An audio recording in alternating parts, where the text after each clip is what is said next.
The rain hammered against Garrett Shaw's windshield. He pulled over on Highway 35 to help a stranded woman in an expensive business suit. Her silver Mercedes was broken down in the storm. What this broke single dad from Copper Ridge, Texas, didn't know was that Vivian Ashworth, the woman whose car he was about to fix out of pure kindness, was the billionaire real estate mogul who owned his mortgage. And in exactly 47 days, she would arrive at his doorstep with foreclosure papers to seize the small house where he was struggling to raise his 8-year-old daughter, Jade. This is the shocking story of how one act of unexpected compassion during a thunderstorm would change both their lives forever, proving that sometimes the person you save ends up being the one who saves you right back. Before we jump back in, tell us where you're tuning in from. And if this story touches you, make sure you're subscribed because tomorrow I've saved something extra special for you. The envelope arrived on a Tuesday morning. Crisp white paper seemed to glow against the faded wood of Garrett Shaw's front porch. He knew what it was. Before he even picked it up, the return address from First National Bank of Copper Ridge told him everything he needed to know. His hands shook slightly as he tore it open. The morning coffee grew cold on the kitchen counter. Behind him, final notice of default. The bold letters proclaimed across the top of the page. 47 days. That's all he had left before they could start foreclosure proceedings on the small 2-bedroom house he'd called home for the past 6 years. The numbers on the page blurred together as he read them. 3 months behind on payments, late fees compounding daily. Total amount due, $4,947 to 63s. Might as well have been $1 million given what was sitting in his checking account. "Daddy? You okay?" Jade's voice cut through his thoughts. She stood in the doorway wearing her favorite purple pajamas, dark hair sticking up at odd angles, concern written across her 8-year-old face. "I'm fine, sweetheart," Garrett said, quickly folding the letter and forcing a smile. "Just boring grown-up stuff. You ready for breakfast?" She nodded, but her eyes lingered on his face with that uncomfortable perceptiveness kids sometimes had. "Are we in trouble?" "No, baby," Garrett reassured her, guiding her toward the kitchen, one hand on her small shoulder. "Daddy's just working. How about I make your favorite chocolate chip pancakes?" "Can we put extra chips in them?" "Extra chips it is." As Jade climbed onto her chair at the small kitchen table, Garrett moved through the familiar routine of breakfast preparation, measuring flour, cracking eggs, trying to keep his hands steady while his mind raced through possibilities. He could pick up more hours at the shop, maybe take on some weekend work. Knox had been talking about expanding their services. Maybe getting into custom restoration work for the wealthy folks who lived in the newer developments outside town. The pancakes sizzled in the pan as thunder rumbled overhead. Another storm was rolling in, the third one this week. Texas weather in September could be unpredictable, but this year seemed especially volatile. "Is that thunder?" Jade asked, her fork pausing halfway to her mouth. "Just a little storm," Garrett said, flipping the pancakes, noting how her shoulders tensed slightly. "Nothing to worry about." Ever since the tornado warnings last spring, she'd been nervous about severe weather. His phone buzzed on the counter. Knox's name flashed on the screen. "Morning," Garrett answered, wedging the phone between his ear and shoulder. "Hey, we got a problem," Knox said. "That transmission job we were supposed to finish today, the parts didn't come in. Supplier says maybe Thursday, maybe Friday." Garrett closed his eyes. That job paid $800. money he desperately needed. "Did you call Rick? See if he can get them from somewhere else?" "Already tried," Knox replied. "He's checking with his contacts in Austin, but don't hold your breath." "All right. I'll think of something," Garrett said. "You sound stressed." "Man, everything okay?" Garrett glanced at Jade, who was watching him while methodically eating her pancakes. "Just the usual," he sighed. "Bills and more bills. Tell you what, why don't I cover the shop this afternoon? You could take Jade somewhere fun. Maybe go to that new mini-golf place she's been asking about. I can't afford that treat. Consider it an early birthday present for her." Garrett felt his throat tighten with gratitude. Knox had been his best friend since high school and somehow always knew when Garrett needed help without making it feel like charity.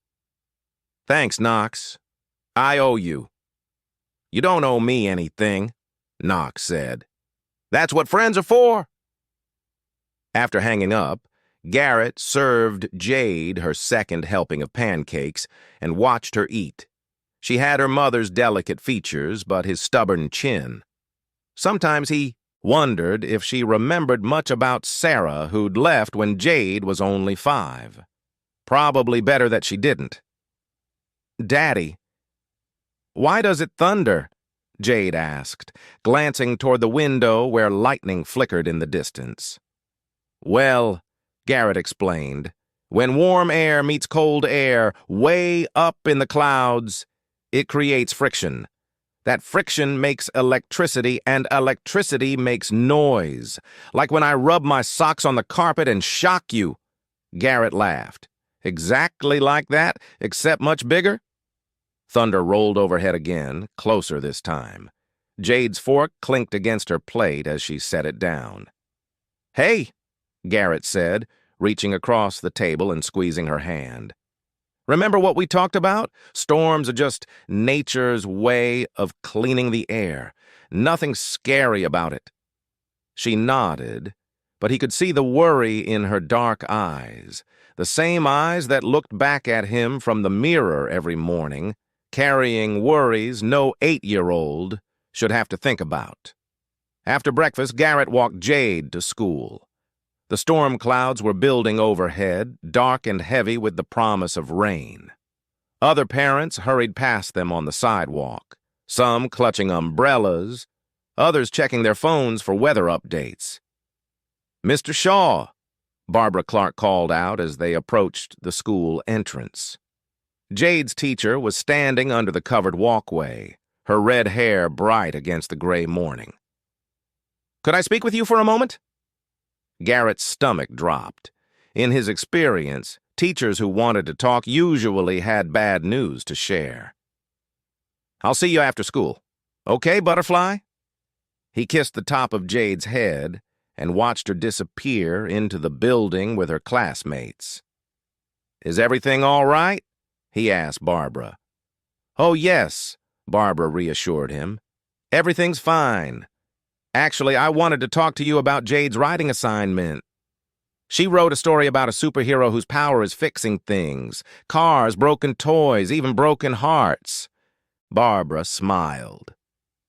She wrote that her daddy is her favorite superhero because he can fix anything. Relief flooded through Garrett, followed immediately by a different kind of worry. What would happen to Jade's superhero when he couldn't even fix their housing situation? "She's a special kid," Barbara continued. "Creative, compassionate. She helped a new student yesterday who was having trouble with math. Spent her whole recess showing him different ways to remember multiplication tables." "That sounds like her," Garrett said. "I hope you don't mind me saying this, but I can see how much you love her. It shows in everything she does, everything she talks about. She feels secure and loved, and that's not something every child has." Garrett's throat tightened again. "Thank you," he whispered. "That means more than you know." As he walked back toward the shop, the first drops of rain began to fall. By the time he reached Shaw's auto repair, it was coming down steadily. Knox was already under the hood of Mrs. Henderson's old Buick, his dark hair damp from the moisture in the air. "How's it looking?" Garrett asked. "Alternator's shot," Knox replied. "Probably been going bad for months, but she's been ignoring the warning signs." Knox straightened up, wiping his hands on a rag. "Sound familiar?" Garrett knew Knox wasn't just talking about the car. His friend had been dropping hints for weeks about Garrett's financial situation, offering help that Garrett was too proud to accept. The rain intensified, drumming against the metal roof of the garage through the open bay doors. Garrett could see water running in streams down the street, heading toward the storm drains that always backed up during heavy downpours. "If this keeps up," Knox observed, "we're going to see some flooding." "Yeah, probably," Garrett muttered, picking up a wrench, needing something to do with his hands. "You remember that big storm 2 years ago? Water came right up to the shop doors." "That's when you helped evacuate the Morales family from their house on Elm Street," Knox said. "Carried their grandmother to safety through 3 feet of water." Garrett shrugged. "Anyone would have done the same thing." "No, man," Knox insisted. "Not everyone would have. That's the thing about you. You see someone who needs help, and you help them. Doesn't matter if it costs you money you don't have or time you can't spare." Lightning flashed outside, followed by a crack of thunder that made both men jump. Knox laughed nervously. "Maybe we should close the bay doors. This is getting serious." As they worked to secure the garage, Garrett's phone rang. The caller ID showed a number he didn't recognize. "Shaw's Auto Repair," he answered. "Is this Garrett Shaw?" The voice was professional, female, with just a hint of an accent he couldn't place. "Yes," Garrett replied. "Speaking, Mr. Shaw," the woman said. "This is Robin Johnson from First National Bank. I am calling about your mortgage account." Garrett's stomach lurched. He stepped away from Knox, lowering his voice. "I got your letter this morning." "I'm sure you did," Robin said. "I wanted to follow up personally because I know this is a difficult situation. Is there any way you might be able to bring the account current within the next 30 days? "I'm working on it," Garrett lied, the words tasting bitter in his mouth. "Mr. Shaw," Robin said, "I've been doing this for 15 years, and I've seen a lot of families go through tough times. If you're having trouble making payments, there might be options we can explore. Loan modification, payment deferrals." "What's the catch?" Garrett asked suspiciously. Robin sighed. "No catch, but you need to come in and talk to us before the foreclosure process begins. Once that starts, our options become much more limited." Thunder boomed so loud it seemed to shake the building. Through the small office window, Garrett could see the storm intensifying, rain coming down in sheets now. "Mr. Shaw, are you still there?" Robin asked. "Yeah, I'm here," Garrett replied. "When would you want to meet?" "How about tomorrow? Morning. 10. Asso's house." Garrett closed his eyes, calculating. He had 2 jobs scheduled for tomorrow that he couldn't afford to miss, but he also couldn't afford to ignore this call. "I'll be there." "Good," Robin said. "And Mr. Shaw, bring all your financial documents, bank statements, pay stubs, any other sources of income. The more information we have, the better we can help you." After hanging up, Garrett stood in the small office, listening to the rain pound against the windows. Through the glass, he could see Knox pretending to organize tools while obviously waiting for an explanation. "Everything okay?" Knox asked when Garrett emerged. "Bank wants to meet tomorrow about the house," Garrett replied. Knox set down the wrench he'd been holding. "How bad is it?" "Bad enough," Garrett said. "You know I can help, right? I've got some money saved up." "Knox." "No," Garrett said. "I appreciate it, but I can't let you do that." "Why not?" Knox asked, clearly confused. "You helped me get this business started. You co-signed my loan when no bank would look at me twice. You've been covering my share of expenses for months when jobs were slow." "That's different," Garrett insisted. "How is it different?" Knox pressed. Garrett couldn't explain it, couldn't put into words the shame that came with failing to provide for his daughter. Knox wouldn't understand. He didn't have kids, didn't know what it felt like to see worry in an 8-year-old's eyes and know you were the cause of it. The phone rang again, cutting through the tension. This time it was a customer whose car had broken down on Highway 35, just outside town. Engine trouble. Possibly serious. "I can take it," Knox offered. "No, I'll go," Garrett said. "I need the air anyway." Garrett grabbed his toolbox and rain jacket. The storm was getting worse, but he'd worked in worse conditions. Besides, a breakdown call usually paid better than routine maintenance. Money he desperately needed. As he drove his pickup truck out into the storm, windshield wipers fighting a losing battle against the deluge, Garrett thought about the conversation with Robin Johnson. Maybe there were options he hadn't considered. Maybe there was still a way to save the house, to keep Jade in the only home she remembered. Lightning split the sky ahead of him, illuminating the road in stark black and white. In the distance, he could see hazard lights blinking through the rain. Someone stranded, waiting for help to arrive. Garrett pressed down on the accelerator, his truck's tires spraying water as he headed toward those flashing lights. Someone needed help, and helping people was something he knew how to do. Even when everything else in his life was falling apart, he could still fix a broken-down car.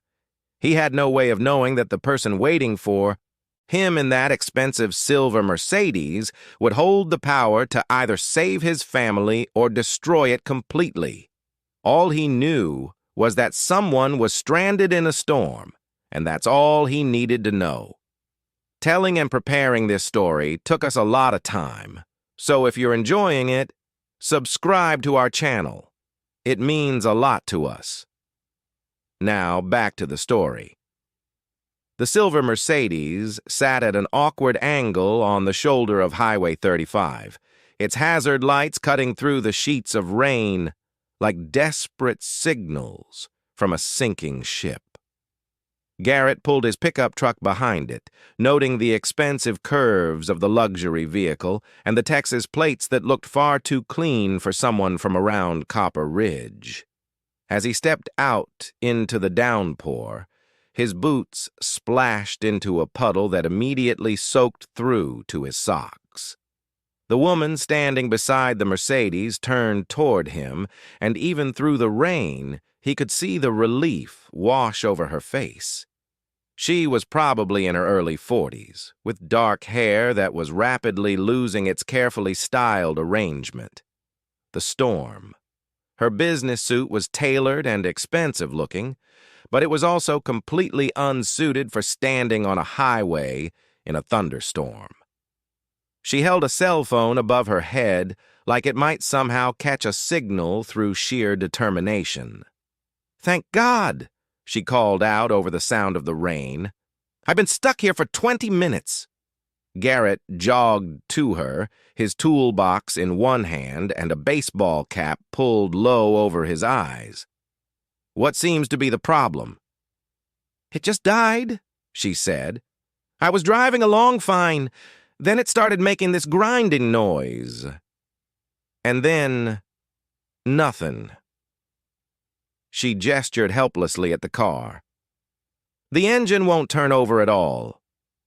Lightning illuminated the highway for a brief moment, followed by a roll of thunder that seemed to shake the asphalt beneath their feet. From inside the Mercedes came a high-pitched whining sound. "Is that a dog?" Garrett asked. The woman's professional composure cracked slightly. "My dog, Luna. She's terrified of storms." Another whine echoed from the car. More distress this time. "She's been getting worse since we left Dallas this morning." "Dallas is a long drive," Garrett observed. "You heading through to Austin?" "Business meeting in San Antonio," she said, checking an expensive-looking watch on her wrist. "I was supposed to be there. I'm already 30 minutes late." Garrett nodded toward the Mercedes. "Mind if I take a look under the hood?"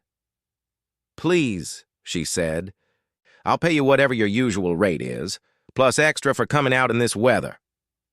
She moved to release the hood latch while Garrett retrieved a flashlight from his toolbox. The beam cut through the rain and shadow under the hood, revealing the pristine engine compartment of a car that had clearly been well maintained. But something was definitely wrong. He could smell it before he saw it, the acrid scent of burning rubber and overheated metal. His experienced eyes quickly identified the problem. The serpentine belt had snapped completely, leaving frayed ends dangling among the pulleys. "Found your trouble," he called out over the rain. "Serpentine belt's shot. That's what you heard grinding. The belt shredding before it finally gave up." The woman appeared beside him, squinting into the engine compartment. "How serious is that?" "Well," Garrett explained, "without it, your alternator isn't charging the battery, your power steering's gone, and your cooling system isn't circulating. It's not something you can drive without." Garrett straightened up, wiping rain from his face. "The good news is, it's fixable. Bad news is I don't have a replacement belt. With me." From inside the car, Luna's whining escalated to short, panicked barks as another flash of lightning split the sky. "Poor thing," Garrett observed. "How long has she been afraid of storms?" "Since she was a puppy," the woman replied. "Usually she's just nervous. But today she's been absolutely frantic. I've tried everything. Special anxiety treats, those pressure vests, even playing calming music, nothing seems to help." The woman glanced back at her car with genuine concern. "Have you tried distraction techniques?" Garrett asked. She looked at him curiously. "What do you mean?"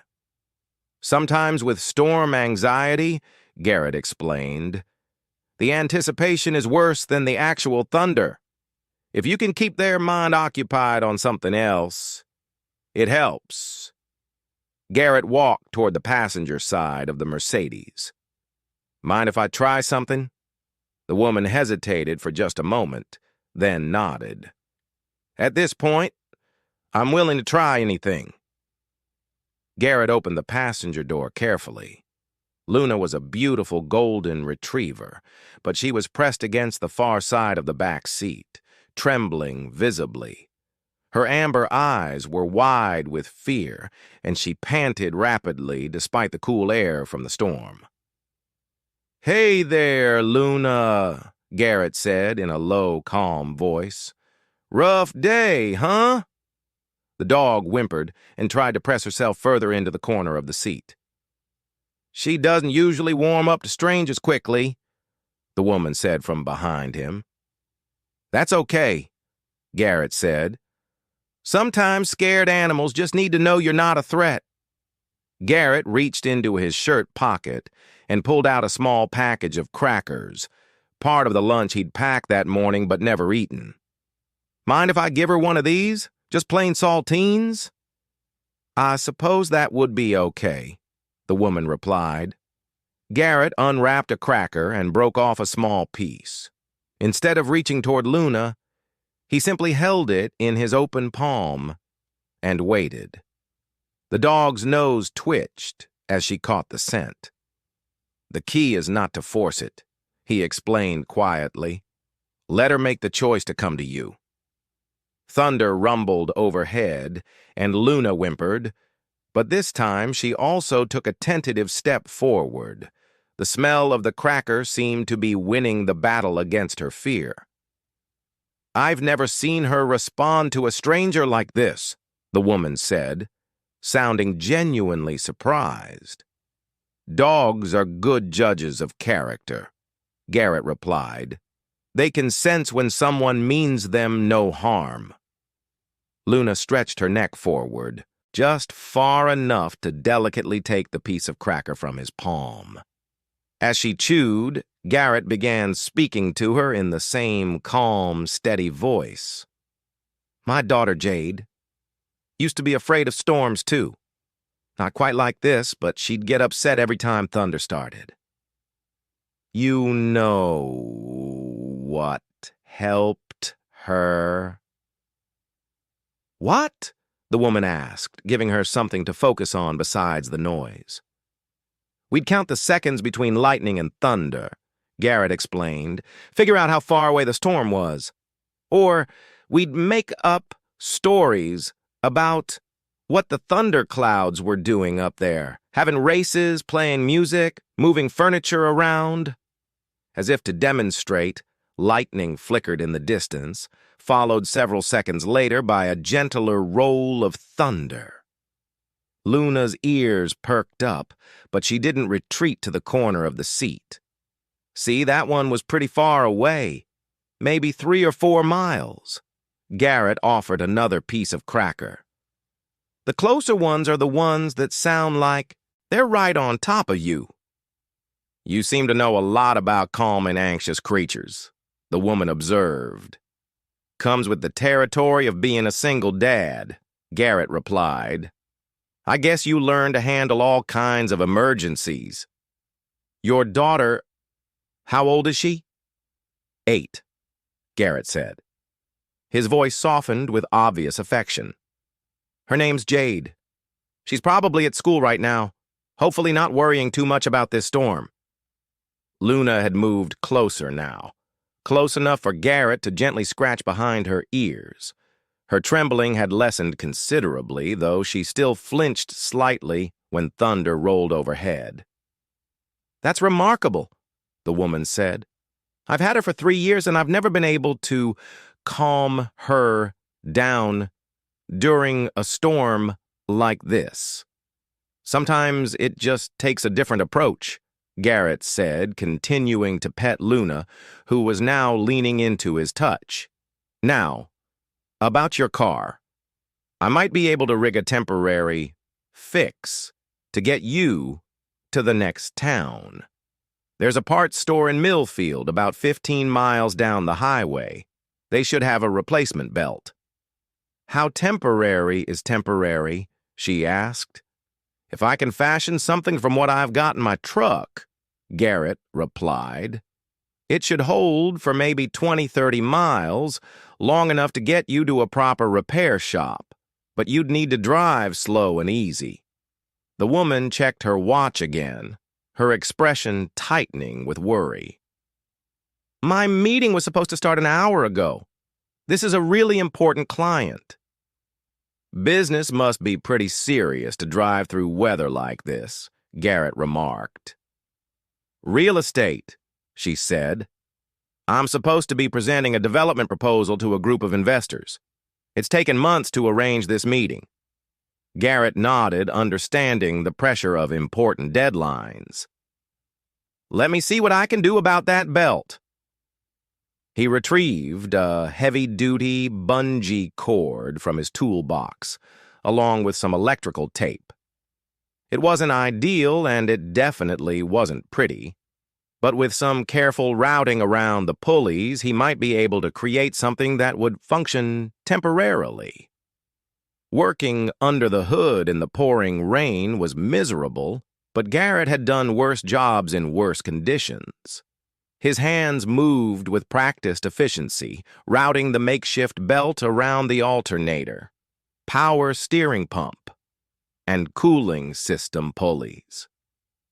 "You're getting soaked," the woman called out. "Are you sure you want to keep working in this?" "I've been wetter," Garrett replied, though that wasn't entirely true. The rain was coming down harder now, and despite his jacket, he could feel it seeping through to his skin. "Besides, you said you had an important meeting." "Still," she said, "this is above and beyond. Let me at least pay you extra for working in these conditions." "Don't worry about it," Garrett said. "Sometimes people just need help." As Garrett worked, the woman stayed nearby, occasionally asking questions about what he was doing or offering to hold his flashlight. Despite her expensive clothes and obvious wealth, she didn't seem to mind getting rained on while helping him. "There," Garrett said finally, stepping back from the engine. "It's not going to win any beauty contests, but it should get you where you're going. Just remember, drive slow, no air conditioning, and get to a proper mechanic as soon as you can." The woman turned the key, and the Mercedes engine turned over with a smooth purr. Even the makeshift belt seemed to be functioning properly. "I can't believe you fixed it," she said, relief evident in her voice. "With a bungee cord and some tape." "Sometimes the simple solutions are the best ones," Garrett replied, closing the hood and gathering his tools. "Just don't forget what I said about driving easy. Push it too hard, and that temporary fix won't be so temporary." "I understand," she said. "Thank you so much. I'm sorry I never got your name." "Garrett Shaw," he said. "Vivian Ashworth," she replied, extending her hand. Garrett shook it, noticing the firm grip and the expensive rings on her fingers. "Mr. Shaw, I can't thank you enough for this. Let me pay you for your time and expertise." Garrett hesitated. He desperately needed the money, especially with the bank payment looming. But something about the situation made him uncomfortable. Maybe it was the obvious wealth gap between them. Or maybe it was just his own stubborn pride. "Tell you what," he said finally. "If you're ever back through Copper Ridge and need automotive work, look me up. Shaw's Auto Repair on Main Street." Vivian studied his face for a moment as if trying to understand why he was refusing payment. "Copper Ridge. Is that where you're from?" "Born and raised," Garrett replied. "Small town about 10 miles back that way." He gestured towards the direction he'd come from. "And you drove all the way out here in this storm just to help someone you'd never met?" "Like I said," Garrett repeated, "sometimes people just need help." Inside the Mercedes, Luna had settled into a comfortable position on the back seat, no longer trembling despite the continued rumble of thunder in the distance. "She looks much better," Vivian observed. "She'll probably be fine for the rest of your drive," Garrett said. "Just keep talking to her if the thunder gets loud again. Dogs respond well to calm, steady voices." "I'll remember that," Vivian said. She paused at her car door. "Mr. Shaw." "Garrett, thank you again. This really was above and beyond." "Drive safe, Mrs. Ashworth," Garrett said. "And remember, easy does it with that belt." As Garrett watched the silver Mercedes pull carefully back onto the highway, he felt a strange mixture of satisfaction and regret. Satisfaction at solving a problem and helping someone in genuine need. Regret at turning down money he desperately needed. But as he drove his pickup truck back toward Copper Ridge through the continuing storm, he found himself thinking less about the money and more about the woman he just helped. There had been something about Vivian Ashworth that intrigued him. The way she genuinely cared about her dog's distress. The way she'd insisted on helping him work, despite her expensive clothes getting soaked. The way she'd seemed surprised by his refusal to accept payment. Most wealthy people he'd encountered were quick to throw money at problems and move on. Vivian had seemed different somehow, more engaged, more human. Thunder rumbled overhead as Garrett turned onto Main Street, but it was getting more distant now. The worst of the storm was moving on, leaving behind the clean smell of rain-washed air and the sound of water running in the gutters. He had no idea that the woman he'd just helped owned the mortgage on his house. He had no idea that in 46 days, unless something changed dramatically, he and Jade would be looking for a new place to live. All he knew was that he'd helped someone who needed it. And somehow, despite everything else going wrong in his life, that felt like enough for now. The water damage at Shaw's Auto Repair became apparent the moment Garrett pulled into the parking lot. What had been a small leak in the roof 2 weeks ago had turned into a steady drip during the storm, and now a puddle spread across the concrete floor near his tool bench. The smell of wet metal and dampness filled the garage. Knox was on his hands and knees, pushing water toward the drainage grate with a squeegee. He looked up as Garrett entered, his expression grim. "How bad?" Garrett asked, surveying the mess. "Could be worse," Knox replied. "Mostly just the floor, but some of your electrical equipment got wet. The diagnostic computer's acting up, and I think water got into the air compressor."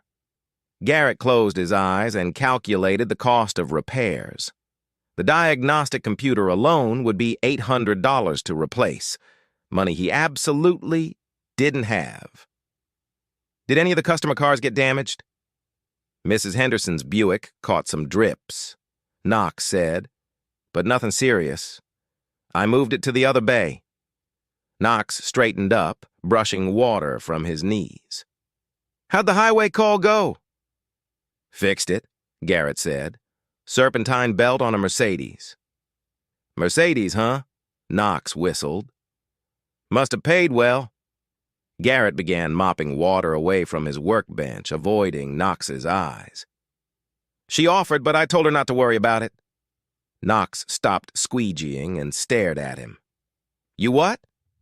"She was in a hurry for some business meeting," Garrett explained. "I just helped her out." Knox shook his head.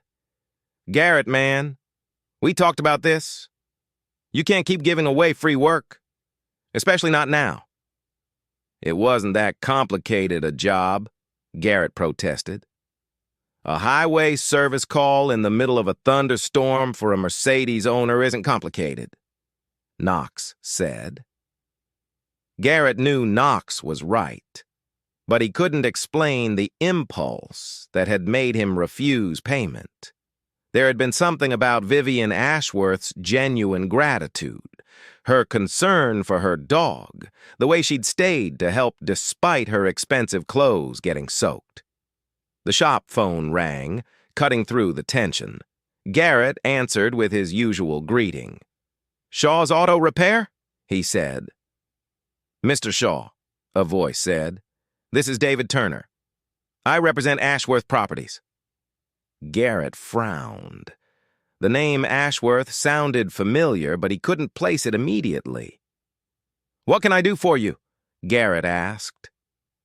"Miss Ashworth asked me to contact you about payment for services rendered this afternoon," Turner explained. "She said you helped her with a vehicle breakdown on Highway 35. The pieces clicked together.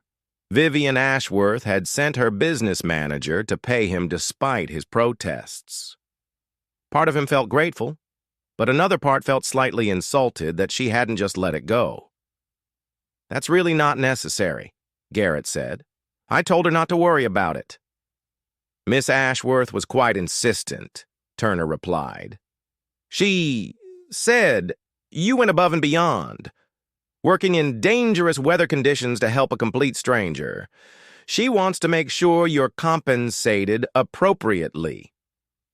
Garrett glanced at Knox, who was listening with barely concealed curiosity. This money would certainly help, especially with the water damage to deal with now. "What did she have in mind?" Garrett asked. "She suggested $300 for the service call, plus a bonus for the weather conditions," Turner said. "Would $500 be acceptable?" Garrett nearly dropped the phone. $500 was more than he'd make on most weeks, especially lately. It would cover the diagnostic computer replacement and leave money left over. That's very generous," Garrett stammered. "Excellent," Turner said. "I'll have a check cut and messengered to your shop tomorrow morning. Ms. Ashworth also wanted me to ask if you'd be available for future automotive services. She has several vehicles and appreciates working with skilled, trustworthy mechanics." "Sure," Garrett replied. "Of course." "Perfect," Turner said. "Someone will be in touch soon to schedule regular maintenance appointments." "Thank you for your excellent service, Mr. Shaw." After hanging up, Garrett stood staring at the phone, processing what had just happened. "Well," Knox prompted, $500 and she wants to set up regular service appointments." Knox whistled low. "Guess your good deed paid off after all. See, sometimes doing the right thing comes back around." But Garrett felt uneasy about the whole thing. He'd helped Vivian because she needed help, not because he expected anything in return. Having money thrown at him afterward made the gesture feel tainted somehow. His phone buzzed with a text message. It was from Barbara Clark, Jade's teacher. "Hi, Mr. Shaw." Jade seemed worried about the storm today. "She kept asking if you were safe driving in the rain. Just wanted you to know she's fine, but she might need some extra reassurance when she gets home." Guilt twisted in Garrett's stomach. While he'd been out helping a stranger, his own daughter had been at school worrying about him. He glanced at the clock, still an hour before school let out. "I need to pick up some parts," he told Knox. "Can you handle things here?" "Sure," Knox replied. "Where you headed?" "Rick's place," Garrett said. "Need to see about getting that transmission job back on track." The drive to Vega Auto Parts took Garrett through downtown Copper Ridge, past the small businesses that had anchored the community for decades. Miller's Hardware, where his father had bought nails and paint for weekend projects. The Copper Ridge Diner, where he'd taken Jade for pancakes on Saturday mornings when money wasn't quite so tight. But he also saw the empty storefronts, the "for lease" signs that had become increasingly common over the past few years. The town was changing slowly but steadily as younger families moved away for better opportunities, and older residents found themselves struggling with fixed incomes and rising costs. Rick Vega's shop occupied a corner lot near the edge of town, its parking lot crowded with cars in various states of repair. Rick himself was behind the counter when Garrett entered, his gray hair disheveled and his hands stained with motor oil despite the early hour. "Garrett, how's business?" Rick asked. "Can't complain," Garrett replied. "Well, I could, but it wouldn't do any good." Garrett approached the counter. "Knox said you were checking on those transmission parts for the Henderson job." Right, Rick said. "Let me make some calls." Rick picked up his phone and dialed a number from memory.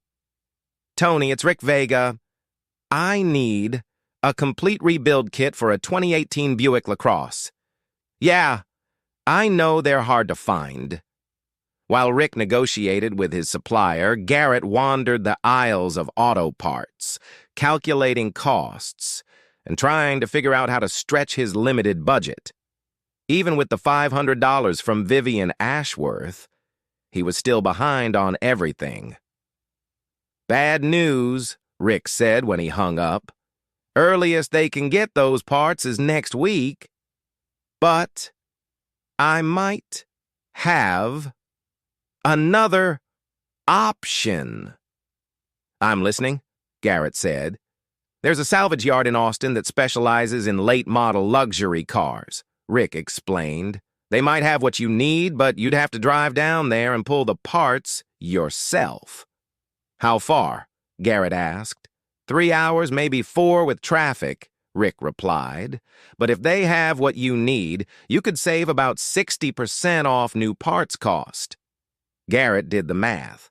A day trip to Austin would mean closing the shop, losing a full day's income, but the savings on parts could make up for it, especially if he could get the Henderson job completed this week instead of waiting until next week. "I'll think about it," Garrett said. "Don't think too long," Rick warned. "Good parts don't stay on the lot very long at places like that." As Garrett left Rick's shop, his phone rang again. This time it was a number he recognized. Robin Johnson from the bank. "Mr. Shaw," Robin said, "I wanted to follow up on our conversation yesterday. Are you still planning to come in tomorrow morning?" "Yes," Garrett replied. 10 bao. "Good," Robin said. "I've been reviewing your file, and I think we might have some options to discuss."